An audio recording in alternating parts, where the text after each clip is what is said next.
Salve Maria Imaculada, eu sou o Epson Araújo, um dos membros do Tietus Fratrum. Nós estamos hoje aqui reunidos, eu com meu grupo de amigos, para realizar nosso terceiro podcast, nosso terceiro encontro para falar sobre hermenêutica da continuidade. Hoje eu estou com, além de vários meus outros amigos, né, hoje eu estou também com o Gustavo, que ele é editor da mídia, enfim, ele faz parte de uma das páginas que tem uma importância grande no cenário católico, que é apologista da fé católica. Então, Gustavo, se puder dar um oi rapidinho assim pra gente, para a gente ouvir sua voz. Olá, pessoal, sejam muito bem-vindos a esse nosso encontro. Eu sou, como o Epson disse aí, um dos moderadores da página Apologistas da Fé Católica, também da página Defesa da Tradição. Espero que a gente possa fazer um bom bate-papo hoje aqui. Muito bem. Também estou com o Murilo Gomes. Dá um oi, Murilo, por favor, só para associar a sua voz. Galera, boa noite, Salve Maria. Bem, o Márcio, também estou com o Márcio. Oi, Márcio. Olá, pessoal, Salve Maria. Também estou com o Christian. Dá um oizinho, Christian. Boa noite, pessoal. Salve Maria. Eu vou começar a dizer sobre a hermenêutica da continuidade, depois eu vou abrir espaço, né, para os meus colegas. Que é o seguinte, antes de entrar no conteúdo em si, mais formativo, no aspecto mais formativo, eu queria atentar uma coisa para quem está ouvindo, que é o seguinte: por que falar sobre a hermenêutica da continuidade? O que é isso? Porque eu não vejo assim muitos padres falando sobre e tal, e realmente isso é uma questão. A gente até pode falar melhor sobre isso, que a hermenêutica da continuidade ainda não tem um espaço eclesiástico, ao meu ver, na minha opinião, um espaço eclesiástico considerável ainda. Mas por que falar sobre isso? Por que esse tema é importante? Porque esse tema pode servir a você. Olha, chega um momento na nossa vida católica que a gente, adentrado somente, né, no mundo da internet, nós vemos muitas situações em que as pessoas querem saber de tudo. E as pessoas, querendo saber de tudo, elas encontram algumas figuras que podem ser colocadas como heróicas para essas pessoas, mas na verdade é uma maneira de usar tais figuras como talvez um fantoche, né, de suas vontades, talvez um fantoche de seus caprichos. Não vou dar nome aos bois agora, porém quero dizer o seguinte: se em algum momento na sua vida católica você se viu em que muito se puxa para um lado e muito se puxa para o outro, e sendo que o mais gostoso no sentido de delícia, gozo espiritual, enfim, o mais gostoso da nossa igreja, que é o pão da vida, que é Jesus Cristo, fica basicamente de lado, sendo que grupos e outros grupos querem ver a igreja de uma maneira e querem ver uma maneira X, outra quer ver uma maneira Y, sendo que acaba perdendo, né, que é de mais belo da Santa Igreja. E a hermenêutica da continuidade é uma das formas de conseguir conservar o que é belo e bonito da nossa igreja. Hoje nós vemos ataques de muitos lados. A Santa Igreja, a confiabilidade, a indefectibilidade do magistério da Santa Igreja, da Igreja Privada de Roma, de vários grupos, sendo uns grupos falando isso abertamente e outros grupos não falando abertamente, mas em suas atitudes acabam jogando por terra a autoridade do magistério e a tradição, tanto a tradição com T maiúsculo, né, como parte dogmática, mas também como tradição de T minúsculo, né, nossos costumes de muito tempo dentro da Santa Igreja, vêm sendo assaltadas, né? Então, a hermenêutica da continuidade pode ser esse caminho em que nós iremos, sim, entender a crise da Santa Igreja, o que ela passa hoje, principalmente numa igreja, enfim, que está vivendo um momento ainda pós-conciliar. Então, a hermenêutica da continuidade é um esforço que vai abrir, né, para isso. Então, na verdade, eu até já me adiantei um pouco, né, falei a importância, né, da hermenêutica da continuidade para a compreensão, né, da tradição da igreja, mas eu não queria falar tanto eu, né? Claro, quero abrir espaço para os meus colegas.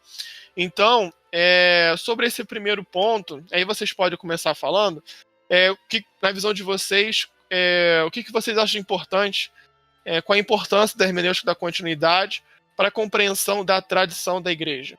Bom, eu acho que a hermenêutica da continuidade, dentro de um ambiente atual, onde a gente tem muitas visões rupturistas, digamos assim, né?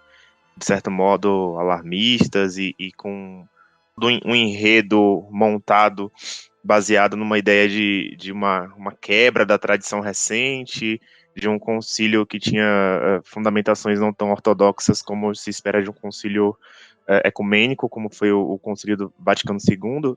A hermenêutica da continuidade é um caminho interessante, importante, e tem um representante muito forte, que é o Papa Emérito Bento XVI, e que pode ser, de repente, essa via média, digamos assim, onde a gente pode confiar que há, sim, mesmo na aparente, não diria confusão, mas no aparente distúrbio de entendimento, de aplicação de algumas normas que foram definidas no concílio, há sim uma continuidade, há sim, apesar dos anacronismos que a gente costuma ver, uma sequência da tradição da igreja, uma vida da igreja que segue. Então, acho que dentro de todas as leituras, né, mais comuns e mais recentes da hermenêutica da tradição, né, da leitura da tradição da igreja, esse caminho da HC é um caminho sadio. Eu diria que é um caminho sadio, que pode e deve ser mais explorado pela apologética, enfim, por todos os estudiosos do concílio, dos concílios e da igreja. Reitero o que disse o Gustavo, de fato, como o Epson falou, a hermenêutica da continuidade ela é mesmo esse caminho médio, esse caminho equilibrado para a interpretação do magistério eclesial, para a interpretação de questões que envolvem antes do concílio, durante o concílio e agora, na nossa época pós-conciliar, certo? Então, dentro das versões rupturistas, nós vemos muito que elas, no fim das contas, acabam colaborando com o distúrbio da igreja. A diferença é que o meio pelas quais elas provocam esse distúrbio. Então, o caminho realmente da paz, o caminho realmente da tradição, da estabilidade da fé católica é a hermenêutica da continuidade. Murilo ou Christian, algo a falar? Seguindo o raciocínio dos irmãos, da compreensão da hermenêutica, continuidade, frente ao espantalho que se criou ao longo das décadas, especialmente após a 2005, com a eleição do Papa Bento XVI, que foi quem traz esse termo hermenêutica da continuidade, que se criou-se um espantalho de que a hermenêutica da continuidade seria uma forma de interpretar o concílio, vedando os olhos para erros dos progressistas, ou tentando, no popular, né, no ditado popular, passar pano ou ignorando algum ponto mais controvertido, e não é bem isso, que quando nós nos debruçamos no estudo sério e honesto dos documentos conciliares, de todos os clérigos e importantes teólogos que viveram antes, durante e depois do concílio, e interpretaram à luz da tradição, né, teólogos renomados como o Frei Antônio Rui Marim, né, grande dominicano, mestre em espiritualidade, que em nenhum momento escreve uma vírgula contra o Concílio Vaticano II e o magistério conciliar. Ele que viveu antes, durante e depois, né, sendo falecido no ano 2000, e mostrar que nós não estamos inventando nada, nós não estamos inovando ou criando uma forma de passação de pano, como dizem. Mas é realmente a doutrina certa, como ela é, no depósito da fé, guiando pela continuidade, de não ruptura. Eu gostaria de enfatizar que o princípio da não é a partir de Bento XVI que, como já foi dito aqui, na verdade, não é simplesmente a partir de Bento XVI que passa a ser conhecido. O princípio da continuidade sempre foi a chave de interpretação dos documentos do magistério da igreja e da tradição da igreja como um todo.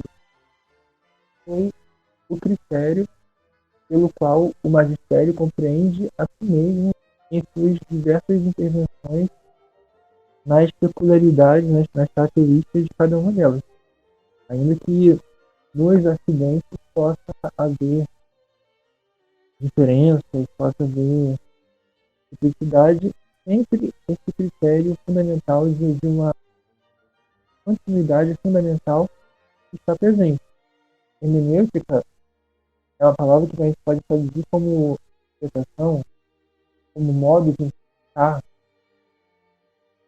Então, sempre essa compreensão do único sujeito que é a igreja, que é o magistério da igreja, essa única autoridade de ensinar que procede do próprio Cristo, sempre foi levado em conta pelos sumos pontífices, pelos bispos católicos, pelos concílios. Então sempre foi essa a chave de leitura. De modo que a gente poderia, talvez se a gente fosse dar outro nome, a gente poderia dar um nome de hermenêutica da tradição. Por quê? Porque é a única forma de interpretar os documentos de uma igreja, que procede do próprio magistério, da própria tradição da igreja, mas também porque a tradição no sentido de algo que é trazido, ou seja, algo que continua. A continuidade e algo está sendo trazido, algo está sendo levado e continua no decorrer da história da igreja, desde a igreja apostólica, passando pela igreja da antiguidade tardia, a igreja medieval, a igreja na modernidade e a igreja nos dias de hoje. Apesar das suas diferenças ocidentais, algo continua nela. Esse algo é trazido por meio da sucessão apostólica, por meio da hierarquia da igreja, por meio do magistério da igreja. Algo continua. É por isso que a gente poderia chamar também de hermenêutica da tradição.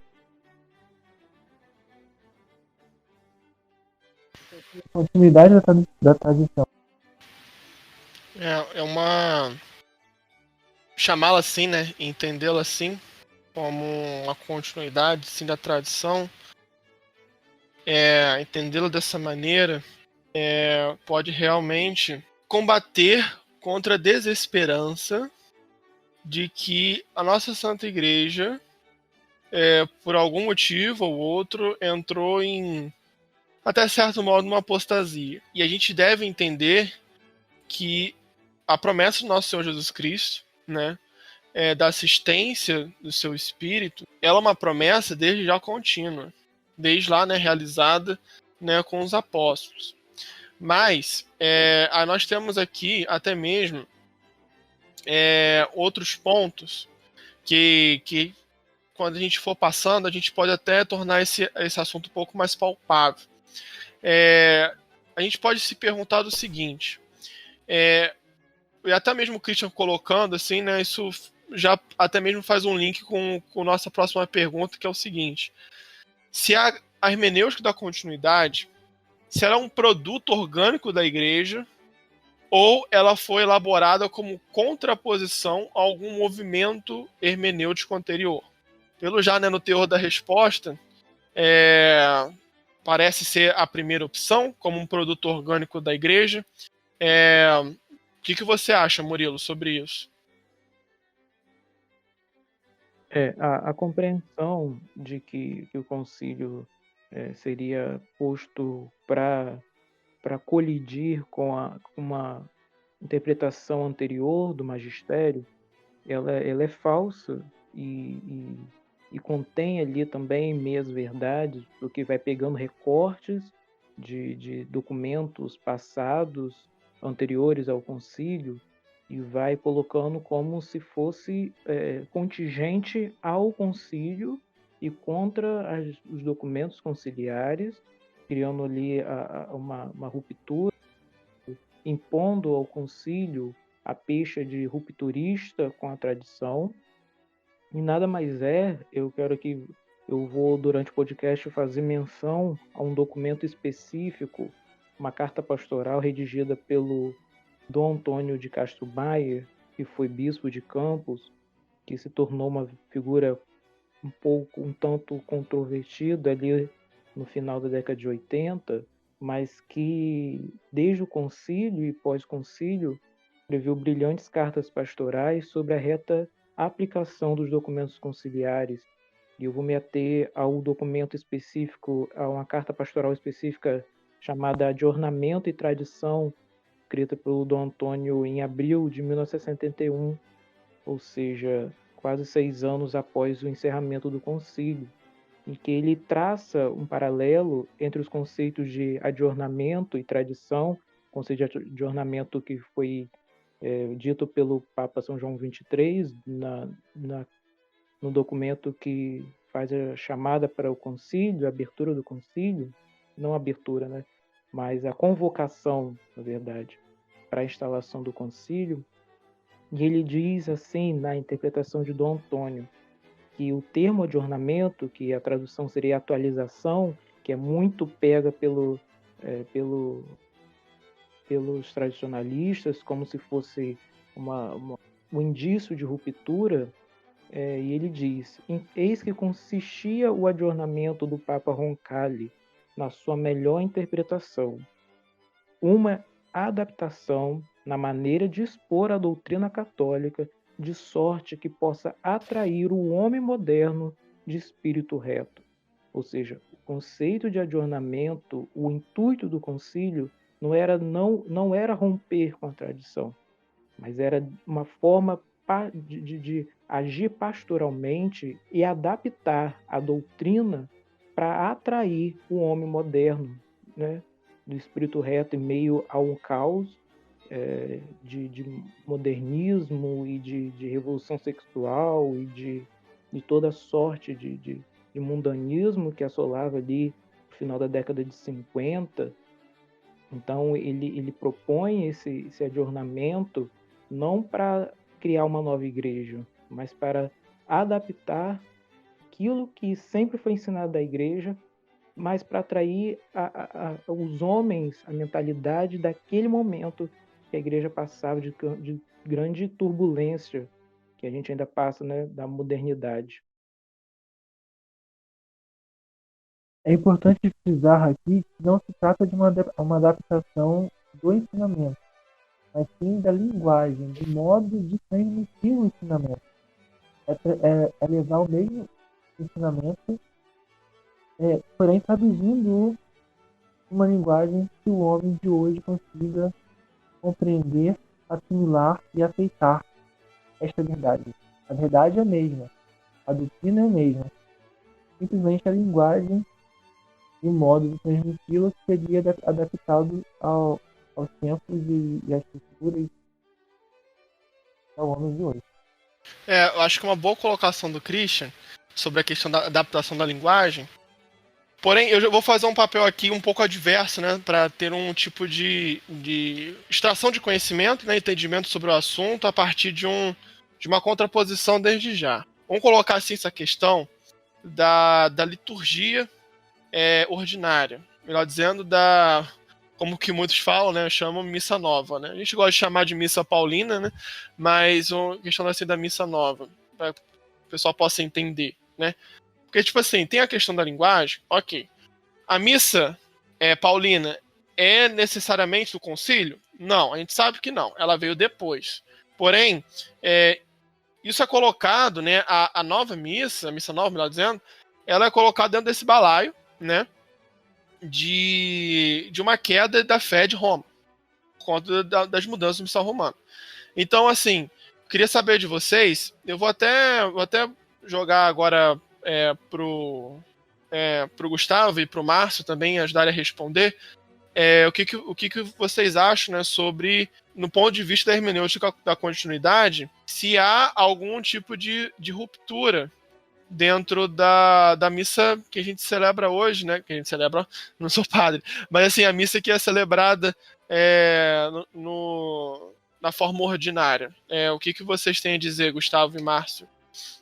Bom, é importante ressaltar nesse âmbito que todos os elementos fundamentais do rito da missa, seja no chamado rito ordinário de hoje, que a gente conhece, que é popular nas nossas paróquias, quanto aquele que era o chamado rito tridentino, estão mantidos, né? A gente teve algumas atualizações de orações litúrgicas e de dimensões que eram feitas do ofertório, mas os elementos que são considerados fundamentais e que sempre foram considerados fundamentais dentro da tradição católica e que fundamentam aquilo que a gente pode chamar de missa, estão mantidos, né? E justamente é o magistério que detém o poder, digamos assim, concedido pelo Espírito Santo, do próprio Cristo, que sopra o Espírito Santo sobre os apóstolos e assim permite que eles ordenem sucessores. É justamente esse magistério que tem o poder de definir, né, obviamente mantendo aquilo que é essencial, qual é o modo de apresentar o sacrifício de Cristo. Então, existe aí uma manutenção daquilo que é fundamental, né? Embora a gente tenha essas ressalvas que muito provavelmente a gente vai discutir aqui na sequência, do que foi feito, se foi feito da melhor maneira, se representa da melhor maneira aquilo que alguns grupos gostariam que fosse representado. Os elementos fundamentais e essenciais estão mantidos, o que faz com que a missa seja, obviamente, válida, né? Todos os elementos que asseguram isso, asseguram a validade da missa, a sacralidade da missa, eles estão mantidos. E a partir daí, o que a gente vê, muito comumente, são avaliações de gosto e contragosto, né? Pessoas que preferiam um certo aspecto, preferiam uma ou outra oração litúrgica. Então, eu acho que há aí muita paixão na discussão. Essa é a minha visão, assim, mais de princípio. Acho que a gente pode aprofundar aqui. Também acho que tem um pouco de paixão nessa discussão. Fala, Christian. Assim como esses elementos, apesar da variedade dos ritos, apesar das diversas circunstâncias, da diferença do aspecto externo, esses elementos essenciais, básicos, fundamentais do sacrifício da missa estão presentes no rito mozárabe, estão presentes no rito carmelita, estão presentes no rito dominicano, estavam presentes no rito galicano, estão presentes no rito ucraniano, no rito melquita, no rito maronita, Líbano, e muitos outros. A Santa Igreja sempre teve uma variedade muito considerável, muito grande de ritos. Há várias famílias litúrgicas, cada uma com um conjunto de variações, porém esses elementos constituintes, esses elementos básicos fundamentais do sacrifício da missa, tais como foram instituídos por nosso Senhor Jesus Cristo, estão sempre presentes, garantindo que é o mesmo sacrifício que Jesus Cristo antecipou na última ceia, né, e realizou no Calvário. O Márcio pode dizer também que você ia falar, né? É interessante, eu reitero o que disse o amigo Gustavo sobre essa questão de que nós confiamos que o magistério, né, juntamente com as citações, com toda a tradição, os autores da igreja, que o magistério não pode jamais promulgar um rito que não seja plenamente católico, né, que não represente, não seja um válido sacrifício de Cristo. Então, a questão da missa, como o Gustavo também falou, esses elementos primordiais, né? É interessante a gente olhar para o essencial, né? O Kyrie continua ali, o Agnus continua ali, continua o Sanctus, continua também o latim, é possível celebrar a missa nova também em latim, né? Então a gente vê que o que houve talvez foi uma adaptação, né? Talvez a missa nova ela seja a representação desse ajornamento, né? Do Concílio Vaticano II dentro da liturgia, né? É como uma consequência direta do concílio dentro do ajornamento, a política não, mas o método pastoral do concílio dentro da liturgia, né? Então São Paulo VI meio que pensou em aplicar esse método pastoral dentro da liturgia para o homem moderno. Então, uma liturgia adaptada ao homem moderno. E aí, claro, há vários pontos de discussão, que aí já dá tema para outro podcast. Mas a missa nova continua tradicional, no sentido mais amplo da palavra tradicional, continua católica, continua com seus elementos primordiais, e sim, tem adaptações, tem diferenças, e tem coisas boas, né? Como a gente pode ver, um exemplo de uma novidade boa da missa paulina é o maior uso das Sagradas Escrituras, né? A amplitude de leituras bíblicas que tem. Isso não pode ser menos tradicional do que conter as Sagradas Escrituras, né? A gente sabe. Isso realmente dá um assunto também para outro podcast, né? Sobre a questão da missa nova, da validez e tal, coisa assim. Até porque tem muito do que se fala das fórmulas, né? As fórmulas ditas dentro das orações eucarísticas, dentro das orações feitas pelo sacerdote. Mas até mesmo, pegando até um ganchinho, né, do que o Márcio falou, não é só também o que está continuando ali, vamos dizer assim, do Kyrie, do Agnus, mas é a própria graça de Deus derramada ao sacerdote que está realizando aquele sacramento, buscando realmente ir em casamento com a fórmula. E aí a discussão, que como dito anteriormente, a discussão que poderia dar um outro podcast relacionado à missa nova, é justamente em que momentos as fórmulas, trocadas ou não, ou poderiam perder a validade do sacrifício. Mas a gente já expõe aqui realmente a posição de que isso é inviável. Não, o sacrifício de Cristo continua ali, a missa é válida. Porém, tem uma coisa que a gente estava conversando semana passada, que era, eu realmente ainda não lembro exatamente muito bem, mas era algo que o Cristo tinha falado, que a missa paulina tem ela tem uma continuidade, né, com um rito feito antes mesmo de Trento. Qual era esse rito? Qual era esse contexto, Christian? Só para dar uma elucidada para nós. Assim, então, a reforma litúrgica paulina, né, a reforma paulina, assim, ela teve como objetivo restaurar, renovar, retomar uma série de tradições litúrgicas do rito romano que haviam caído em desuso na Idade Média, e voltar com o rito romano na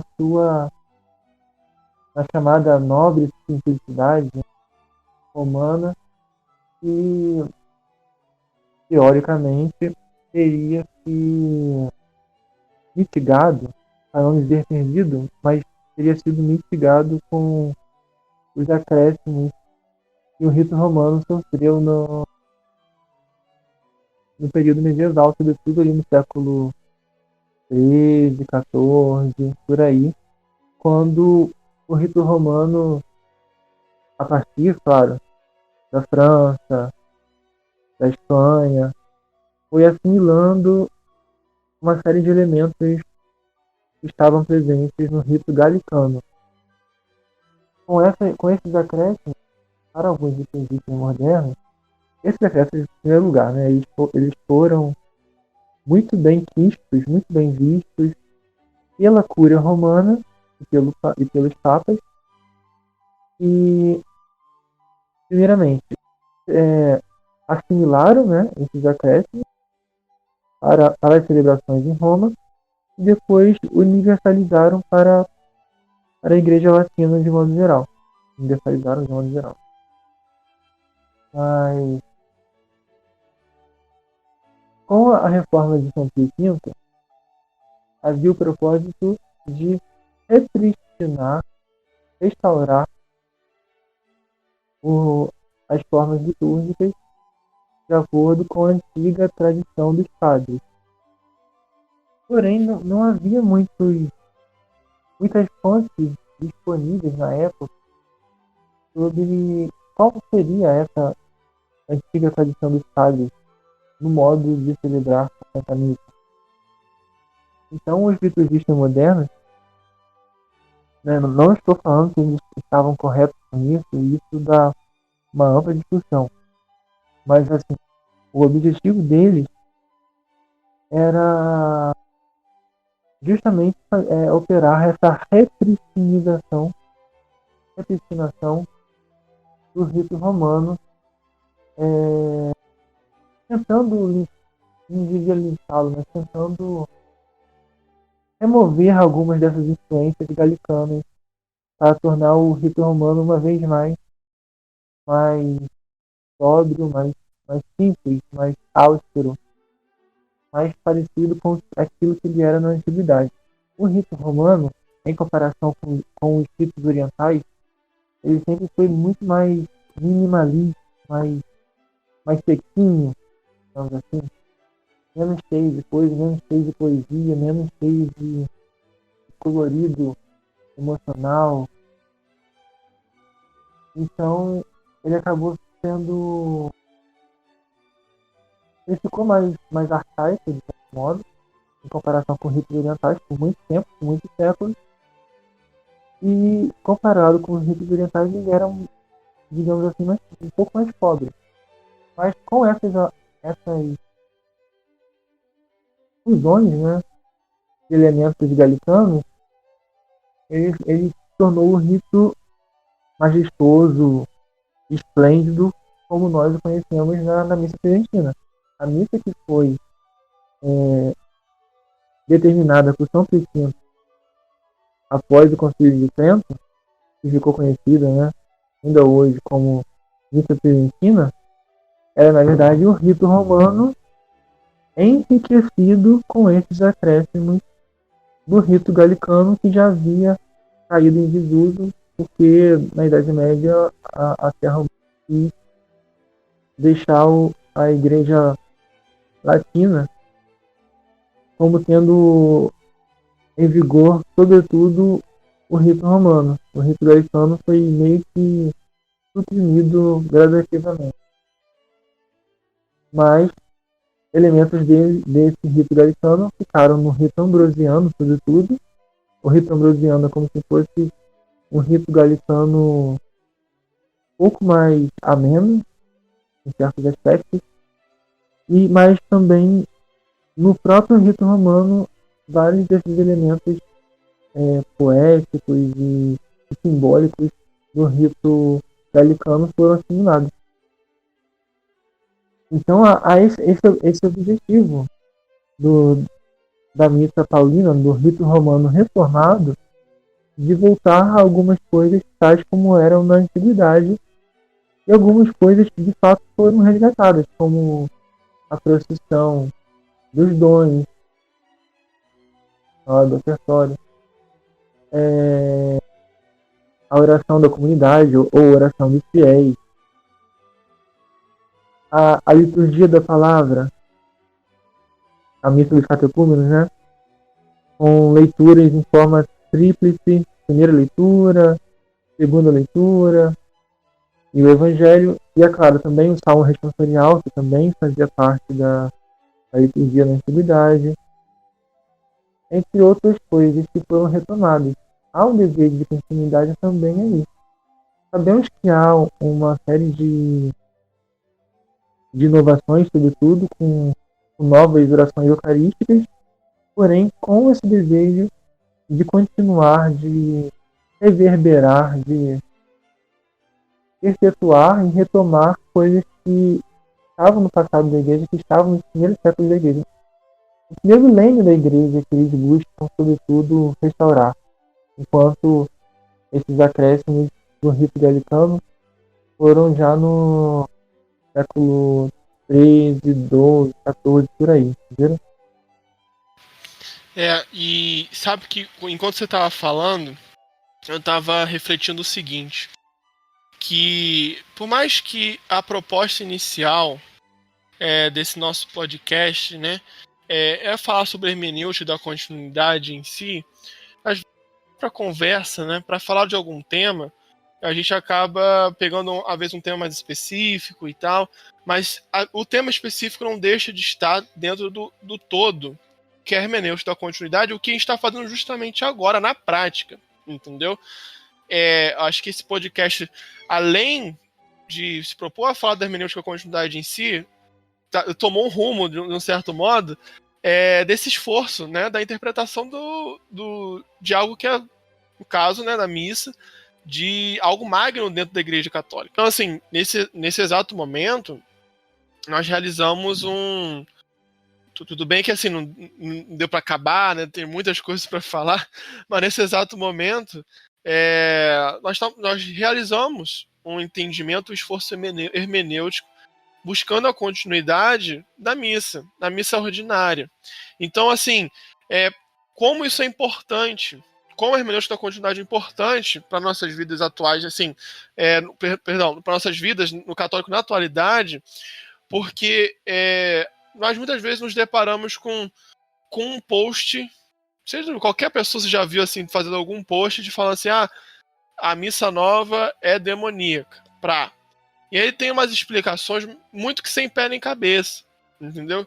Mas por isso que a hermenêutica da continuidade é algo que nós temos que parar, refletir, até mesmo pedir orações, enfim, mas parar, refletir, estudar realmente e entender que não, tem uma linha de contínuo aqui dentro da história da igreja, e essa linha de contínuo, ela simboliza a própria tradição, né, que percorre pela Santa Igreja, como o sangue percorre nossas correntes sanguíneas em todo o corpo, entende?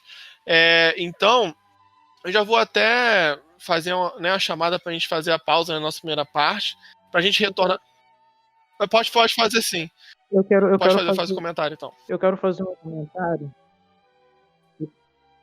Eu quero fazer um comentário sobre a questão da missa reformada por São Paulo VI, e sobre esses ataques que sofre por parte de alguns grupos tradicionalistas, sobre de que forma ela poderia afetar a fé das pessoas que assistem a essa missa. É importante, tem um comentário, um artigo escrito pelo escritor Michael Davis, que é um escritor muito celebrado no meio tradicionalista, é autor daquela trilogia sobre a reforma litúrgica, e muita gente pega a obra dele para atacar a missa nova, e alguns vão além, como o Epson disse, e chegam a dizer que a missa nova é demoníaca, ou não agrada a Deus, como muitos dizem. E ele diz assim: o rito romano, a qual pertence a esmagadora maioria dos católicos, equivale à Igreja Universal. Portanto, é incompatível com a profissão da fé católica afirmar que qualquer rito litúrgico da missa possa ser inválido, conter heresia ou prejudicar as almas. É uma opinião unânime de todos os autores aprovados que a Igreja é infalível em suas leis universais. É um artigo que ele escreveu em outubro de 96. Ele até faz uma referência ao livro dele, que ainda não tem em português, mas a tradução seria Eis que estarei convosco para sempre, em que ele mostra que a crítica que ele faz à missa nova, ele se atém mais às traduções, a celebração da missa nova em vernáculo. Ele faz críticas às deploráveis traduções feitas pelas conferências episcopais. Ele diz que nas traduções poderia haver algum desvirtuamento que poderia prejudicar a reta compreensão da missa, mas ele não ataca a ortodoxia realmente da missa. Fala, Márcio. Pode falar. Claro, faça um comentário. Vou fechar já. Comentário ou vamos fazer para pausa? Então, é interessante como que, eu não vou falar mais tanto assim da missa, mas é interessante quando a gente vai analisar a hermenêutica da continuidade, e de fato o ambiente em que nós estamos inseridos dentro desses comentários sobre a hermenêutica da ruptura, é preciso que nós às vezes desvirtuemos estes argumentos contrários, mostrando justamente os erros básicos na análise que as pessoas fazem. Então, por exemplo, não precisa de muito, como eu falo às vezes com o Christian, às vezes não precisa muito de uma formação intelectual, mas de uma questão de mero senso. Então, às vezes, algumas vertentes tradicionais dentro da igreja acusam erros na missa nova por causa de questões muito simples. Então, tipo assim, se o padre não usa a casula romana, a missa está inválida. Ou se o padre não faz determinado gesto pequeno, sabe? Uma coisa assim. O meio tradicional, ele reverbera muito esses erros, em que coisas que são detalhes bonitos, às vezes detalhes piedosos, às vezes gestos belos, às vezes pequenos costumes que foram inseridos na liturgia, ou pequenas devoções ou coisas assim, e tratam essas pequenas coisas como se fosse o essencial. Eles fazem justamente da exceção, do supérfluo, a regra, o essencial, como se aquele pequeno erro, aquela pequeno deslize fosse capaz de invalidar a missa, fosse capaz de desvalorizar o rito, fosse capaz de tornar o rito demoníaco. Quando, na verdade, é como eu falo, é um erro de senso, em analisar a missa como um todo, não perceber a essência do rito, como o Christian falou, como está escrito na tradição, como é o missal na sua origem, mas analisar pequenos erros de celebração ou, às vezes, desvios simples ou pequenas mudanças, diferenças entre as duas formas do rito romano que não tornam nenhum dos dois menos válido. Pois é, muito bem. Então, gente, agora realmente, né, vou ter que fechar para a segunda parte. Então, agradeço desde já a participação de todos. Pode falar, Christian, pode falar. Rapidinho. Só para acrescentar rapidinho uma coisa que você falou, que eu acho importante frisar, sobre você contou a questão sobre qual seria aquela coisa que na missa, sendo suprimida, invalidaria a missa. Esse momento que invalidaria a missa, se suprimido, é a fórmula da consagração. É necessário que haja em cada rito a fórmula da consagração, e se a fórmula da consagração for mutilada na sua essência, a essência da fórmula da consagração, a missa é invalidada. A essência da fórmula da consagração corresponde às palavras: isto é o meu corpo, e este é o cálice do meu sangue, ou isto é o meu sangue. Toda missa tem que ter pelo menos isso. Muito bem, essas são as palavras, né, que são necessárias. E isso que eu estava até tinha adiantado anteriormente, né, relacionada às fórmulas. Bom, amigos, agora vou realmente fechar, né, a primeira parte do programa, para que esse arquivo não fique muito, muito longo. Então, na segunda parte, nós iremos falar sobre a participação de Bento XVI, a hermenêutica da continuidade, ao continuismo, e também qual é a maior dificuldade para a difusão da hermenêutica da continuidade. Então, logo a gente vai gravar novamente e fazer a segunda parte desse programa, beleza? Então, até logo, amigos, e vejo vocês depois do intervalo, tá certo?